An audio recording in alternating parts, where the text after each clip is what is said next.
The Champs-Élysées is another delicious but sadly forgotten cocktail, which Camus intends to return to the limelight. This is what you'll need for a perfect Champs-Élysées. When you add ice to the mixing glass, also put some in the serving glass to pre-chill it.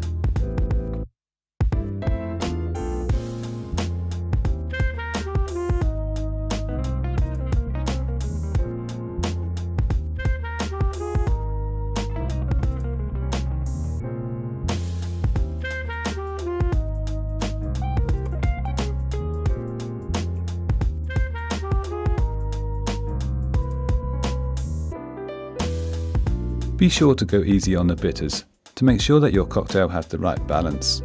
3 drops are enough.